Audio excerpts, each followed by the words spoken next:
I have a statement this morning, and then I would be happy to answer any of your questions. On April 13th, 2023, there was an incident at the Manitoba legislature between MLA Obby Khan and Wab Kinew. If you look at the surveillance video, you'll see that I was directly behind the two men in the second row and had a clear, unobstructed view at what occurred. In fact, I was probably one of the primary witnesses as to what occurred on that day. And I want to correct the record as to what occurred, and I have some apologies I want to give this morning. So essentially what had happened, this was Turban Day. It was an NDP-sponsored event, and some of my colleagues were speaking. Obby Khan was the Minister of Sport, Culture and Heritage and was invited by caucus to give some comments. He took the podium and pointed out the fact that he was speaking in front of an NDP banner and that all banners of the legislature should have been present. He then walked over to Wab Kinew, who was directly in front of me. I saw Wab at that point extend his hand, grab his hand, and pull it into his body. He locked his elbow, and I could see the tension in his hand that he had gripped in sort of like a really strong grip of his hand. He leaned forward. His face was twisted and contorted. He was angry and agitated, and he was doing most of the talking. I could see MLA Khan's face was shocked and horrified. I could see him physically lean back away from Wab Kinew, and I could see him trying to pull his hand away and release his grip. And it was clear that Wab Kinew was not allowing him to release the grip and was holding him in place until he had finished saying to him what he had said.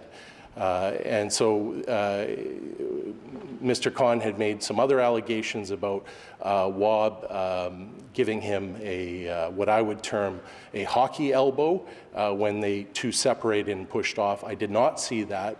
Wab Kinew's back was to me and obstructed my view at that point. Although I can tell you that Wab did most of the talking, and it was in an agitated, angry manner. I could not actually hear the substance of what was being said. There was a speaker at that time, and it was very loud. So essentially, that's what occurred. Now, what happens next may be of interest to the public as well. I get a call from Rebecca Whitcomb, who is now the Deputy Chief of Staff and was a press officer for the Manitoba NDP at that time. They had reviewed the surveillance video and knew that I was a witness to the incident. The request made from me at that time was to go on social media and basically refute MLA Obby Khan's claims and to basically cast dispersions on MLA Obby Khan. At that time, I told Ms. Whitcomb what I just told you here today. I told them that I would not lie for Wab, and that if the media had asked me, I would give them the version of events that I just gave you. Her response to me was, well, we don't want that. I subsequently learned that she called other MLAs I don't know if it was evening or shortly after, and posts were made and there was sort of a social media pileup of Mr. Khan. You also had Wab go to the legislature immediately afterward, because this was at lunchtime, it was just before question period, and he tried to get ahead of the story and denied any wrongdoing, and in my view, clearly lied on the floor of the Manitoba legislature and then lied when he left the chamber and maintained that story. Wab Kinew had a choice. He could have accepted responsibility for his bizarre and strange actions that day, and in my respectful view, meet the criminal definition of an assault, but he didn't.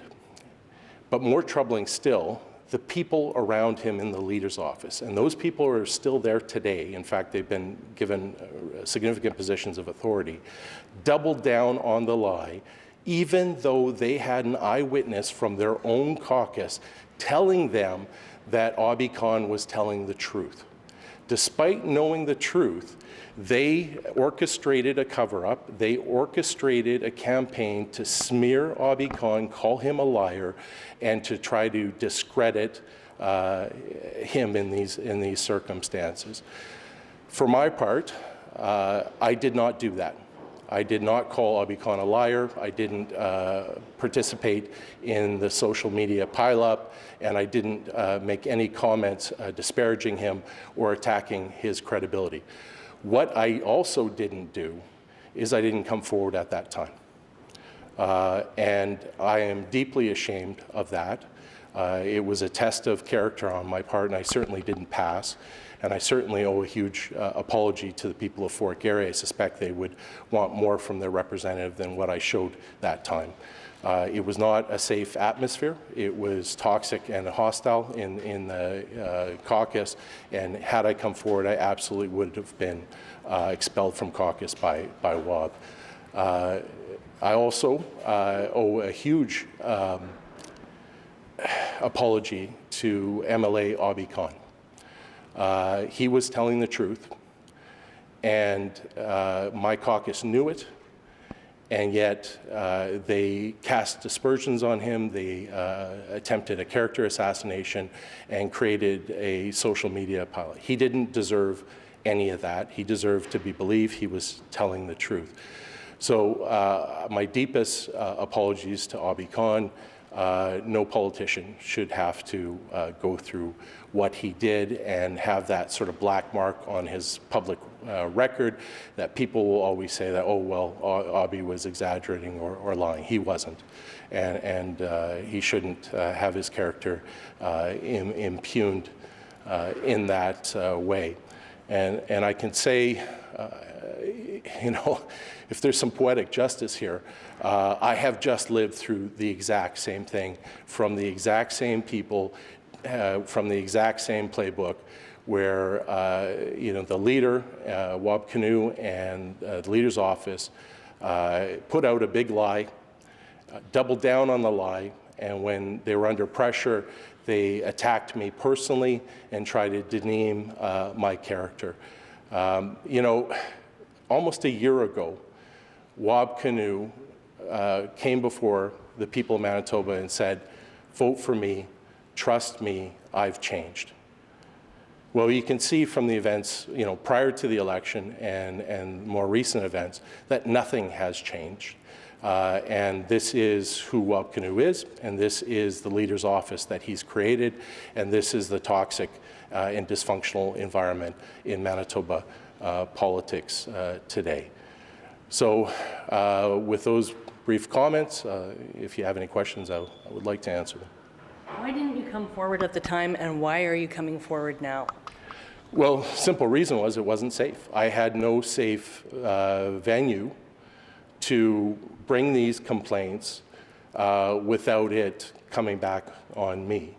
And again, I take full responsibility of that. I'm not, you know, I'm not trying to get any absolution here. I'm accepting my part in this. It was a test on my character, and I failed. I should have said something, and I didn't. And it's part of the toxic ledge culture that I was very much in that blue team, orange team dynamic, and that there's all this emphasis on supporting the team.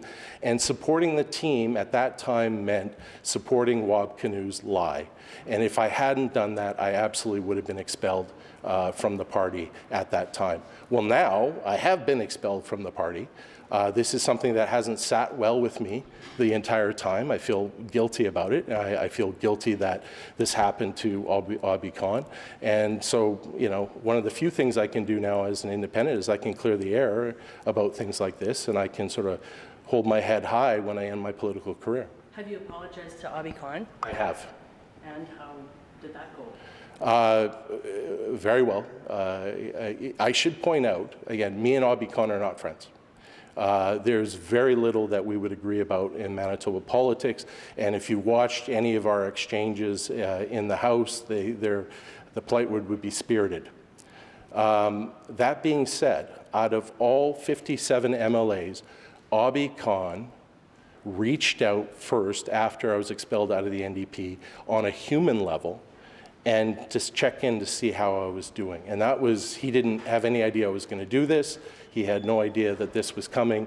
He did that just on his own, and I have a great deal of respect for that man on a personal level. Is that when you apologized to him? No, I apologized to him on Friday. We met for coffee, and I had told him that I wanted to do this, and I explained that I was deeply ashamed that my party called him a liar and maintained that, and that they were trying to destroy his credibility. And I thought that shouldn't happen to anybody in politics, but it seems to be, having this done to me last week, this just seems to be the playbook now, and people think it's okay. It's not. This is unacceptable. This is not our democracy.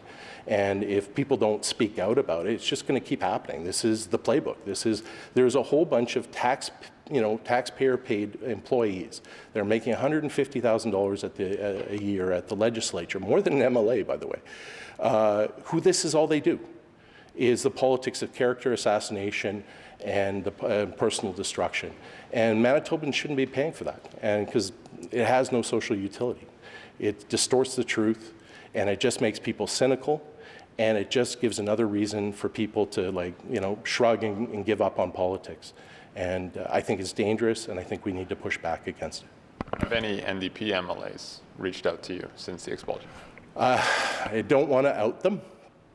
I'm concerned that they will be targeted next, and they're not safe currently in the caucus. So I'm uncomfortable answering that, quite frankly. Could you answer, so you don't want to out individuals, but that means some individuals have reached out? Any information potentially could be very damaging to those individuals. I will say I've had 3 PC MLAs reach out to me on a very personal human level, and and I'm going to thank them personally and face to face when I see them. In terms of this phone call, the interaction happened around noon. We had statements in the ledge around 1:32. So this conversation would have happened after those. With Rebecca Whitcomb? Yes, absolutely. And I don't, again, it's been a year's past, and I can't remember the timing of it, but it was definitely after the House had finished. I got the call, and I wasn't the only one. If you watch the surveillance video, you'll see there was a number of NDP MLAs there, and those that were sort of closest to what happened were sort of enlisted into, basically a smear campaign of Obby Khan and to support Wab Kinew's lie. You, though, did not hear the conversation. So I know there is disputes between the two men on terms of what was said, but I guess you cannot speak to. No, and in fairness to Wab, again, I'm a defense lawyer, so I'm not gonna supercharge this. I didn't hear that. What I can say that does support Obby's claim is that Wab did most of the talking. I can verify that. His facial features were angry, intense, and aggressive. And the fact that he clearly was sending Obby a message, he was clearly trying to intimidate him with body language, and he had pinned him close to his body. He wasn't releasing him. Obby very much wanted to break off and get away from him. That was very abundantly clear. You could see him moving his arm back, and Wab was keeping him there to finish whatever he had to say. So he wasn't blowing kisses at him. It wasn't sweet nothings. It was angry and aggressive.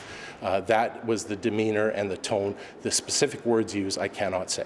Does that meet the definition of an assault? Yes, any unwanted touching is an assault. So the minute that Obby, or MLA Khan, wanted to release the grip and Wab would not release his hand, that is an assault.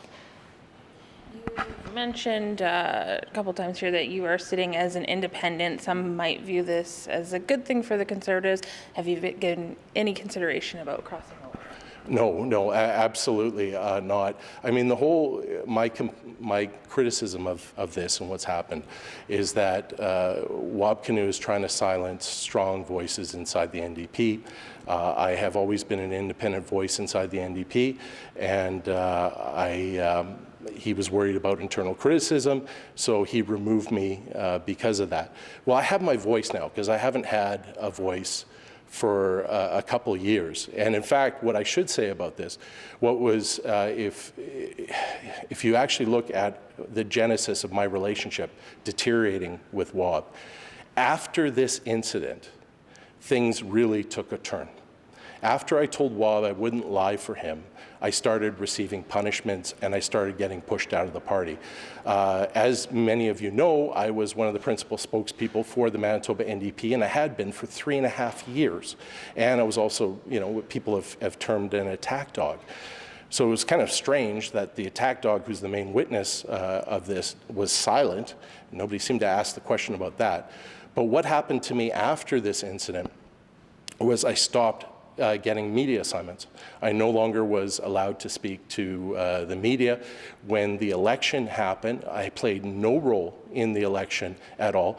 I ended my time in opposition as the environment critic, and the way the NDP structures it is during election time, the critic will present whatever environmental platform was happening that day.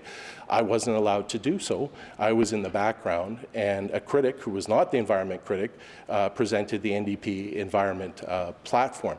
I'm the most experienced debater in the NDP caucus. I was not allowed to do any debates during the election, and even another sort of courtesy that happens during election is if an announcement occurs in your riding, you are sort of the event host, and you take the mic and you sort of introduce everybody and you set the table.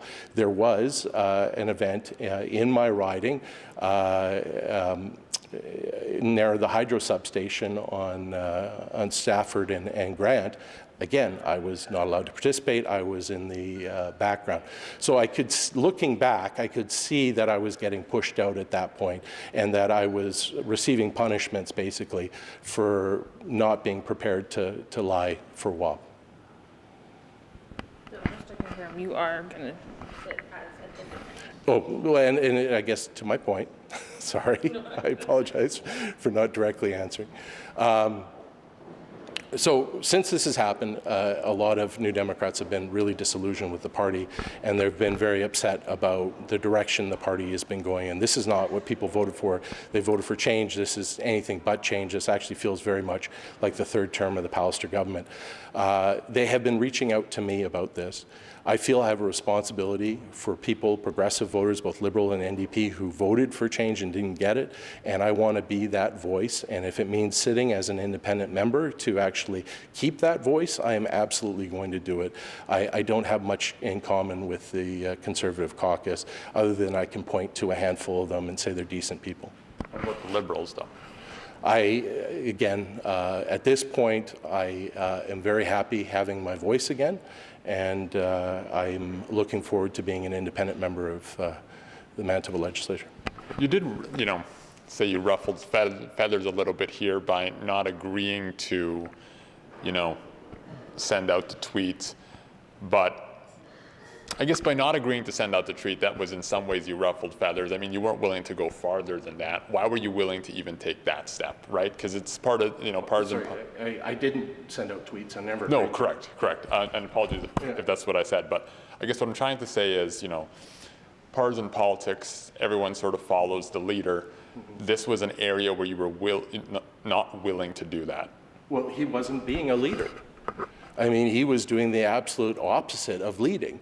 This is somebody who is a pathological liar, who makes mistakes, and he doesn't hold himself to account. He will never, ever accept responsibility, and when he gets in trouble, there's a pattern here of him doubling down on the big lie and then doubling down on deflection and character assassination. That in no way is leadership. He could have done that very differently. He could have gone into the legislature, apologized to Obby Khan, explained that he was under a lot of stress and that his emotions got the better of him, and he didn't do any of that. and he made a choice. I guess I'm wondering, like, why were you willing to not follow the party lead on that piece, but, you know, some of the other things you were willing to follow the party line? We all have a line, and I was not going to lie for Wab Kinew. I made that clear, and I've now paid the political price for that, and that's fine. And I'm at peace with that.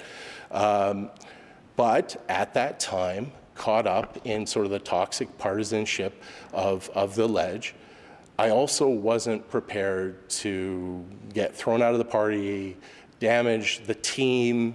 I believe in my heart of heart that the Stephenson Pallister government was mismanagers, that they were doing a terrible job. I wanted to see them defeated just like every other Manitoban. And I knew if I did something dramatic like that, the chance of that happening were less. So is that a courageous stance to take? No. You know, again, you know, I was tested and I failed a test of character. But seeing how things have progressed, seeing how the exact same playbook has been used against me, and it's going to continue to get used, I think I need to speak out. So do you think that if you had said, yes, Obby Khan was telling the truth and this was, you know, what he said it was, that the PCs might have won the election because of that? Who knows? But at that point, my thinking was I didn't want to go down that path. And what do you say to people now that this is just sour grapes? It's because you're out, now you can just sort of burn down the house. Well, I think I've given people some valid information so that they can make their own judgments. Am I free of criticism here? Absolutely not. And I will accept my part in this, and I'll accept whatever criticism is coming at me. I'm also expecting more character assassination, more, you know, attacks on me, and they'll be very personal from the leader's office, because that's the only way they know how to respond. So this is not easy for me. There is a price that I will pay for this. And I'm prepared to do that. I don't have any issue with that. But, you know, Wab Kinew is a master political marketer and communicator, probably the best I've seen in my lifetime, probably the best anybody's seen in their lifetime. And he has so created this facade, this sort of constructed image of who he is. And during that election, Manitobans wanted to believe it. And it was tough watching, knowing that that's not the Wab Kinew that most people know at the ledge. And that's not the Wab Kinew that actually is running Manitoba.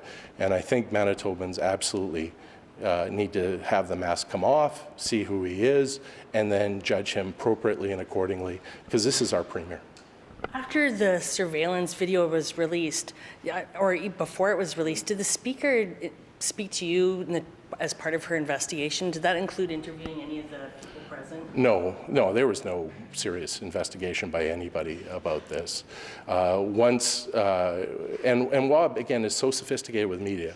He knew that if all he had to do was muddle the facts, deny it, and sort of slam Obby, and in that sort of partisan charged environment, people take a camp and they stick in their camp, and it doesn't matter what the facts are at that point.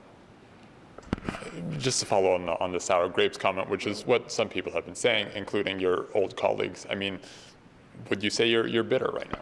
I'm not. Like I said, I have been getting increasingly more uncomfortable with what's been happening at the legislature and with Wab Kinew's leadership. You know, I'm not upset that I've been kicked out of the caucus. I'm not seeking to get back in, especially if he's the leader. There's a problem there, and it's serious. And, you know, I'm going to be the whistleblower, and there's a cost to that. This is not, you know, there's a cost to my family, there's a cost to me. This hasn't been an easy time this last week. And so I'm inviting more of that here today. So, you know, people are cynical politicians, yeah, for sure. You can be critical of me, I earned it, for sure. But this has nothing to do with sour grapes. And in fact, you know, a politician gets caught doing something inappropriate, they lie about it. I don't even know if that's news anymore. In my view, the worst part of this story is that Wab has created a leader's office that enabled the lie, let it happen, and then orchestrated a cover-up. And in my view, that is the worst part of this story, because that means this sort of toxicity has been institutionalized at the legislature. Would you take some glee or some solace if some of the comments you've been making helps to contribute to, the party losing some level of popularity? No, not at all. I have amazing friends around that caucus table. There are some great ministers doing good work in that cabinet, and they're making a real difference for Manitoba. I want them to succeed. I think all Manitobans want them to succeed. It's my sincere belief that Wab is not a leader, that he has some significant issues, that he's not well, and that he's actually the problem with this government, and that if he wasn't there, I think this government would start turning things around. I think it's his toxic leadership style, which is preventing Manitoba from succeeding. Listen, I don't wish Wab ill will. We are two very strong personalities. And that's fine. I actually believe he's not well, and I think he needs to get help. My view is I would love to see him step down as Premier, get whatever assistance that he needs, and come back as Premier, healthier and stronger and ready to work for the people of Manitoba. I think we all should be owed that. I mean, this is our Premier. We want him to succeed. What kind of help do you think he needs? What happened, and again, it's not one incident. There's a number of incidents. This is the one I'm talking about today, but more may come out in the future. I think that he has issues regulating his emotions, and he's somebody who cannot work with others, doesn't trust anybody around him, and that colors all the decisions that he makes, including the need to constantly be in control. I don't think that's a healthy way to live, and I don't think it's a healthy leadership style, and I think it will lead to more problems in the future, and I think this is not the last story about this that you're going to hear about. You mean that from yourself, or do you think other caucus members will come forward with their own stories? People are scared in caucus. Again, I'm an object lesson. Wab got rid of me to send a message to the rest of the caucus. And as a leader in a government, when you're polling 60% approval rate or 66% approval rate, and you have to employ fear tactics to keep people in line, that speaks for itself. You don't believe that Ian Bushy sold his business willingly? No, he did not volunteer. Explain why.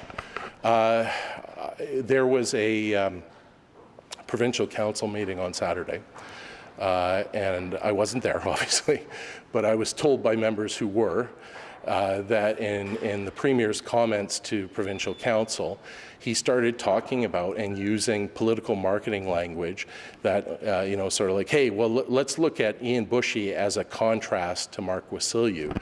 Here's a guy who, got in trouble ethically, but he's now selling his business and sort of going above and beyond. And again, that's who Wab Kinew is. He's concerned about press releases. He's concerned about public image. He's not concerned about good governance. So for him to actually use that as a contrast, I know from experience with him that he would have put pressure on Ian Bushy to sell his business in order for the sole crass political purpose of being able to trot out, well, look, if Ian could do it, why couldn't Mark? And that was the argument he was trying to make. And I haven't spoken to Ian Bushy, who is a gentleman and a fine man, and I have a lot of respect for him. But he even made some comments in his press quote indicating that this was really hard for him to do, that the business was 28 years in his family. It was clear to me from those comments that he hadn't done this voluntarily, that this was probably the price to stay in cabinet, and he would have been given an ultimatum just like I had been given an ultimatum for my business, because that's how things work. There's no discussion with Wab Kinew. It's all threats and ultimatums. And I would be very shocked if Ian would have the courage to stand in front of a mic and admit that. But everything I know about how Wab Kinew operates and that caucus, I'm absolutely convinced that that's what happened. Okay? All right. All right. Thank you, guys. Thanks.